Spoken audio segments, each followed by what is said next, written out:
Continuando nossa jornada desta série, Uma Vida com Propósitos, vamos para o terceiro propósito, criado para se tornar semelhante a Cristo. Desde o princípio, o plano de Deus é fazê-lo semelhante ao seu Filho, Jesus. Este é o seu destino e o terceiro propósito de vida. Em toda a criação, somente o ser humano foi feito à imagem de Deus. Esse é um grande privilégio que muitos nos honram. A Bíblia diz que todas as pessoas detêm parte da imagem de Deus. Com o que se parece a plena imagem e semelhança de Deus? Ela se parece com Jesus Cristo. A Bíblia diz que Jesus é a imagem exata de Deus, a imagem do Deus invisível e a expressão exata do seu ser. 2 Coríntios 4:4, Colossenses 1:15, Hebreus 1:3. Deus quer que você cresça espiritualmente e se torne semelhante a Cristo. Tornar-se semelhante a Cristo não significa perder a personalidade ou se tornar autônomo. Deus criou em você um caráter único, portanto, é óbvio que não precisa destruí-lo. Ser semelhante a Cristo consiste, em essência, na transformação do caráter e não da personalidade. É tarefa do Espírito Santo produzir um caráter semelhante ao de Cristo em você. A Bíblia diz que, à medida que o Espírito do Senhor trabalha em nós, nos tornamos mais e mais semelhantes a Ele e refletimos a sua glória ainda mais. 2 Coríntios 3:18. O processo pelo qual nos tornamos mais semelhantes a Cristo é chamado de santificação, que é o terceiro propósito de vida neste mundo. Mas você não pode reproduzir o caráter de Jesus por esforço próprio. As características de Cristo não são produzidas por imitação, mas por habitação. Permitimos que Cristo viva por meio de nós, pois este é o segredo. Cristo vive em vocês. Colossenses 1:27. E como isso acontece na vida real? Pelas escolhas que fazemos. Escolhemos fazer a coisa certa nas diversas situações de nossa vida, confiando que o Espírito Santo de Deus nos concederá força, amor, fé e sabedoria para agir.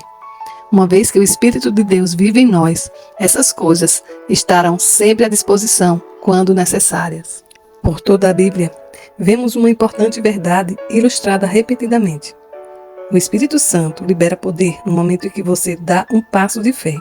A obediência libera o poder de Deus. Deus espera que você haja primeiro.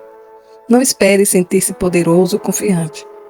Siga adiante na sua fraqueza, fazendo a coisa certa a respeito de seus medos e sentimentos. É assim que você coopera com o Espírito Santo. Essa é a forma de seu caráter se desenvolver. Paulo explica em Efésios 4:22-24 as 3 coisas que devemos fazer para nos tornar semelhantes a Cristo. Em primeiro lugar, devemos abandonar nossa antiga maneira de agir. Em segundo lugar, devemos mudar nosso pensamento. Como diz em Efésios 4:23, desde que o Espírito Santo transforme sua maneira de pensar. A Bíblia diz que somos transformados pela renovação de nossa mente. Romanos 12:2. Em terceiro lugar, precisamos assumir o caráter de Cristo ao desenvolver hábitos novos e dignos de Deus. O caráter é basicamente a soma dos hábitos. É como você habitualmente age.